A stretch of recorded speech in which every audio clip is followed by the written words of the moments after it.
Olá, É, hoje gostaria de abordar um tema bem interessante a partir de uma provocação de uma faculdade que me convidou para falar sobre os transtornos afetivos do humor.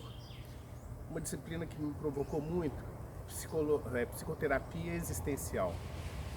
Um tema que eu nunca tinha visto, já havia estudado sobre o existencialismo, o Jean-Paul Sartre, mas cada vez que surge uma oportunidade de falar para uma faculdade, para alunos, compartilhar um pouco da minha experiência e da minha vivência, é sempre muito estimulante, porque me obriga a rever, a reler e ampliar minha compreensão.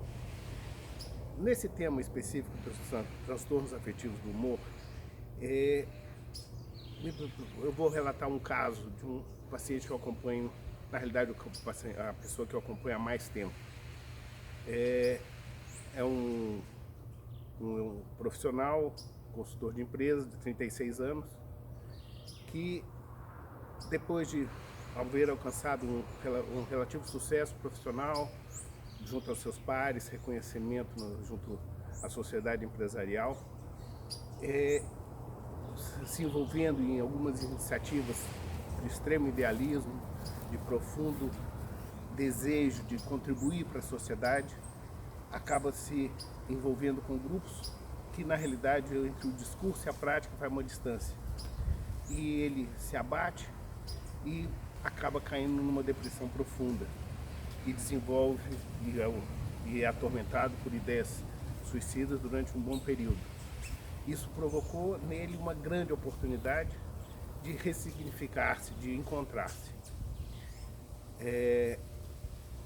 Esse episódio aconteceu ali mais ou menos pelo ano 2000, quando, havendo se envolvido especialmente com uma atividade de reciclagem de resíduos sólidos, algo que do ponto de vista social, ambiental e econômico seria perfeito, tudo a legislação brasileira, todo o contexto acaba definhando.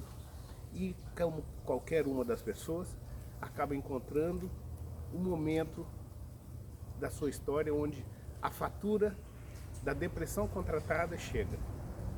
Na minha percepção, a depressão é um contrato que a gente faz desde o momento da concepção.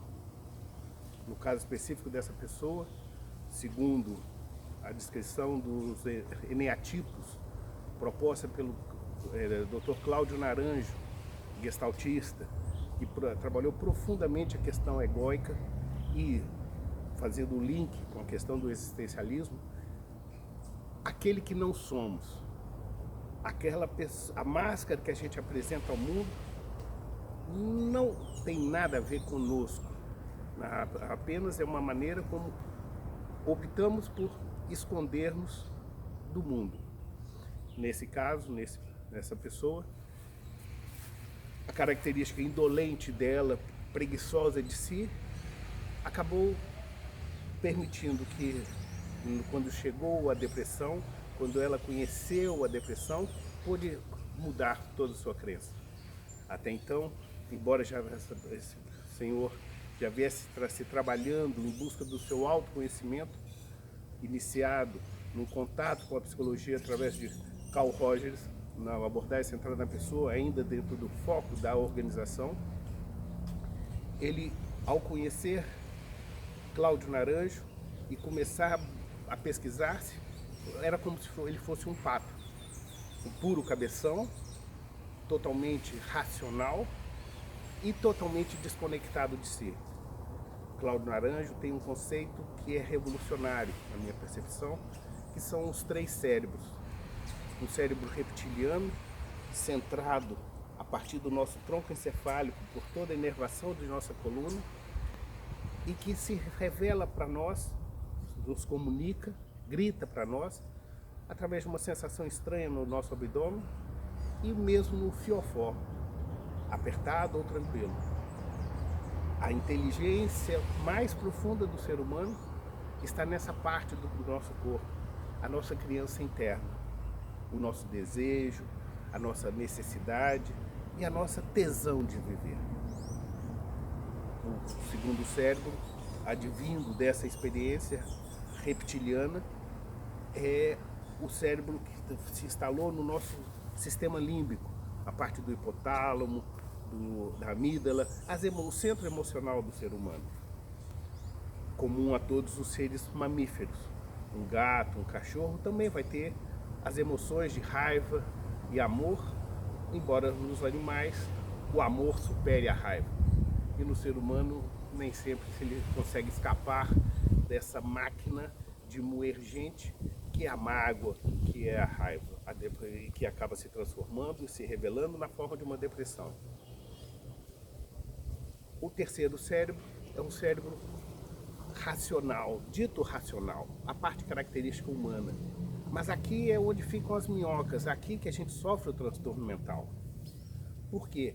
Desconectados, como se só fôssemos pura cabeça, nós não sentimos mais a vida e a reação e a sensação em torno dos relacionamentos interpessoais.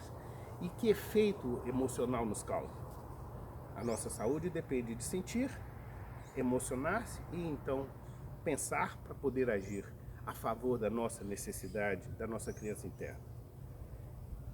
O adulto tem o tamanho da sua criança interna. Se eu mantenho a minha criança interna abandonada, seria um adulto incompleto, seria um adulto problemático, que cria dificuldades no ambiente organizacional e familiar, nos relacionamentos. Cláudio Naranjo ensinou-me a como abordar as pessoas. E Cláudio Naranjo, como um continuador e aperfeiçoador do Instituto Esalen, criado por Fritz Perls, na Califórnia, em várias partes do mundo, Cláudio Naranjo reproduziu, por meio da Escola SATI, a experiência de Esalen, onde cada um dos terapeutas excelentes do mundo, convidados por Cláudio Naranjo, ofereciam o seu melhor àquela equipe de pessoas em busca de si próprios, muitos profissionais da área da saúde, psicólogos, médicos, bem como vários outros profissionais de todas as áreas, em busca de si mesmos. Esse caso que eu me refiro, esse senhor de 36 anos, entrou nessa experiência a partir dessa busca de autoconhecimento. Não tinha muita preocupação com a psicologia, inclusive era preconceituoso com a psicologia nessa época.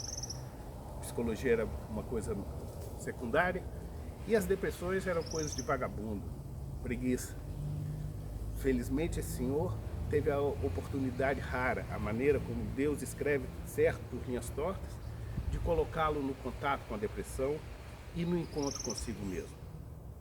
As depressões, em especial a depressão, as doenças, em especial a depressão, não deve ser algo que lutemos contra.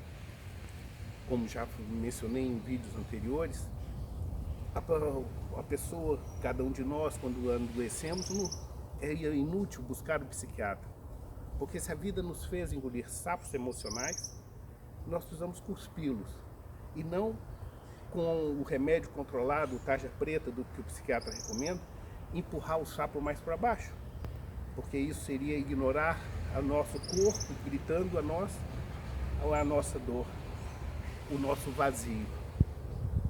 Nesse momento da depressão, temos que buscar a ajuda de um profissional da psicoterapia, alguém habilitado, que tenha sido bastante trabalhado em si próprio, para que possa auxiliar que cada um que se perdeu, a rigor talvez que esteja próximo de se encontrar, possa verdadeiramente se encontrar e resgatar-se a si próprio, para saber o que veio, a que veio nesse mundo. Grandes influências para trabalhar essa questão dos transtornos afetivos do humor, no tratamento das psicoses, das depressões, e aqui cabe uma parte. Na minha percepção, e se você vai ao Código Internacional de Doenças, no DSM, você encontrará que no capítulo dos transtornos afetivos emocionais estão as ansiedades mais leves, ansiedades mais pesadas, chegando à síndrome do pânico, a depressão leve, a depressão mais pesada e até mesmo, em extremo mais grave do abandono de si, o suicídio. Cada uma dessas situações nos coloca frente a nós mesmos. Quando paramos para ouvir a nossa dor, temos a oportunidade de crescer. Verdadeiramente, o autoconhecimento só acontece no momento em que entramos em contato com a nossa dor. Poderíamos aprender sem ela, se tivéssemos a capacidade de ouvir e aprender com a experiência dos mais velhos, dos nossos pais. Mas o que move o ser humano é um amor profundo, inconsciente e inocente. O amor inocente e inconsciente leva ao pior dos mundos. Cada um de vocês já deve ter ouvido aquela expressão: de bem intencionados o inferno está cheio. De bem intencionados no amor inocente, muitas pessoas se perdem e não se encontram. Não podemos perder de vista, como se ouvimos sempre quando tomamos um avião, o comissário de bordo informando, nos lembrando que em caso de despressurização, primeiro coloque a sua máscara, depois a do seu vizinho. Se eu não cuido de mim, é falso quando eu cuido dos outros. E cuidado vocês, colegas, futuros profissionais. Ninguém foi para a área da psicologia ou para a área da medicina porque é uma pessoa resolvida e está capaz de cuidar dos outros. Na realidade, os buscadores e cuidadores da área da saúde, de uma maneira bastante ampla e quase total, são pessoas que se desconectaram de si e, para não sentir as próprias dores, os próprios vazios, se dedicam a cuidar dos outros. Nesse sentido, o existencialismo tem tudo a ver, porque se eu sou aquele que vem a ser, eu estou também falando não só de Sartre, mas de Jacó Levi Moreno, o criador do psicodrama, o psico da nossa mente e o drama da ação. Então eu tiro a ideia da minha cabeça e concretizo no espaço, que assim eu posso perceber a minha verdade, a minha percepção fora de mim. E isso já é o primeiro passo para que eu possa encontrar o que a Gestalt enfatiza tanto, que é o momento do aqui e agora. O momento do aqui e agora, do awareness, da tomada de consciência. E só quando eu tomo consciência de mim e de cada aspecto meu, é que verdadeiramente eu posso dar um passo além. Eu posso ampliar minha compreensão e, sabendo onde estou, até optar por fazer algo diferente. A terceira influência fundamental na minha forma de aprender e de atuar com meus clientes foi trazida por meu contato com Bert Hellinger, por meio do meu grande mestre que me estimulou para a psicologia, para me tornar um psicoterapeuta, o Ramon Resino, participante da equipe de Cláudio Naranjo e também discípulo de Bert Hellinger. Ele me apresentou essa outra maneira de trabalhar e que sim, pela primeira vez, eu pude perceber a possibilidade de curar as depressões. E o que eu pude aprender e tenho praticado e tenho encontrado resultados com as pessoas é: a nossa depressão é contratada na perda dos irmãos que tivemos. Irmãos que às vezes temos notícia, um irmão ou irmã que nasceu e faleceu, ou às vezes que foi perdido ainda durante sua gestação, e até mesmo, e com muita importância nisso, aqueles que não chegaram à vida, que receberam a senha de Deus, no amor dos pais, abençoado por Deus, para que viesse a vida, mas a natureza, percebendo que não havia uma gestação satisfatória, simplesmente a interrompe. Estou falando de Deus e me ocorre aqui que durante toda a minha faculdade, falar de religião ou de Deus era uma coisa muito louca, mas felizmente eu tive contato com a psicologia transpessoal, com a psicoterapia transpessoal, antes mesmo de entrar na faculdade. faculdade, de resolver tirar o meu brevet. Eu vinha estudando com Cláudio Naranjo, vários aspectos de mim, vários aspectos que meu ego me limitava, me tolhia, impedia minha espontaneidade, minha criatividade, pela repetição sistemática da estratégia de fuga, desenvolvida do menos 9 meses até os 7 anos. Cada um de nós criou um padrão de resposta automática, um padrão de resposta que nos distancia de nós, na fantasia de tal como um avestruz, escondendo a cabeça no buraco, não vejo que estou exposto. Ou como aquela criança que se esconde atrás de uma cortina e deixa os pés aparecendo. Parece que estou protegido pelo meu ego. Na realidade, estou apenas mascarado de mim mesmo. O autoconhecimento e o contato com a nossa dor, com a nossa depressão, com os nossos transtornos afetivos do humor. E quanto mais temprano, quanto mais antecipado eu puder entrar em contato com isso, ainda na fase da ansiedade ou na fase da angústia, melhor, que eu evito o adoecimento mais sério e talvez até aquele tropeção final quando caímos na depressão. O trabalho de autoconhecimento permite que encontremos a nossa criança interna e coloquemos ela pacificada. Os dados sensoriais são a informação que a gente lança nesse computador, potente e burro. O sistema operacional, o nosso software, é a nossa experiência emocional. As limitações das correntes não humanistas da psicologia é que querem resolver as questões a nível cerebral, mental. A gente não muda da mente para a mente. Nós temos que reconstruir-nos, voltando a sentir, nos emocionar e agir. Essa pessoa que eu me referi, esse caso, na realidade se trata de mim mesmo, de eu mesmo. Em 2000, eu tive a oportunidade de conhecer a depressão e também vivenciar, durante um bom período, que pareceu uma eternidade na época, as ideias suicidas. A dor era muito grande, de tantas bobagens que eu havia cometido.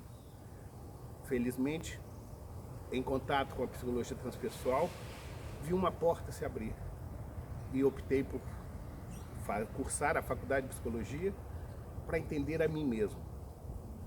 Recomendo a que cada aluno, cada futuro profissional da psicologia tenha a si próprio como seu objeto de estudo, seu caso preferencial de análise. Se nos conhecemos bem, como já dizia o filósofo, poderíamos mudar o mundo a partir do nosso conhecimento, e o que trabalharmos em nós, estaremos aptos a cuidar dos outros. Os transtornos afetivos do humor, como um caminho de autoconhecimento, se usado dessa forma, nos abre portas para encontrarmos conosco mesmo, para nos reconciliarmos com os nossos pais, para incluirmos um irmão ou irmã antes ou depois de nós, que nos deixou vazios. E quando tomamos essa consciência e agradecemos, aceitamos o destino dos irmãos faltantes, isso nos reconecta com nossos pais. E já dizia um dos mandamentos de Deus, o terceiro mandamento, honrar pai e mãe para que os seus dias sejam mais leves. Creio que essa oportunidade que estamos vivendo hoje e que vai nos acompanhar, infelizmente, um bom período dessa pandemia do Covid-19, é a oportunidade e a dor que estamos tendo para esse encontro conosco. Não adianta querer voltar para a vida velha. Temos que construir uma vida nova. E cada um em contato consigo próprio. Recomendo, para finalizar, essa grande oportunidade, que tomem cuidado, alunos. No ano passado, estive numa faculdade aqui em Porto Velho, alunos de terceiro período, se eu não estou equivocado, de psicologia. E me convidaram para fazer uma vivência de psicodrama. E na vivência que realizamos, um dos alunos se voluntariou a analisar sua dor. E encontramos uma ideia suicida, que ele finalmente revelou que uns 15 dias antes havia tentado se enforcar. No compartilhamento ao final dessa vivência, dos 30 alunos presentes, 15 revelaram que no último ano haviam sido perseguidos por essas ideias. Cuidado, a psicologia é um caminho, não para cuidar dos outros. Isso é secundário e para aqueles que se trabalharem. Infelizmente, muitos colegas profissionais saem da faculdade sem nunca terem olhado para si próprios, sem nunca terem se trabalhado nas suas dores e se acham muito cabeções de serem capazes de interpretar e cuidar dos outros. O que cura é a vivência. O que Sartre fala no existencialismo é exatamente esse entrar em contato, para no contato eu me reformar e me transformar naquele que eu queira ser. Eu agradeço a oportunidade e o convite de vocês. Quem sabe, até breve. Obrigado.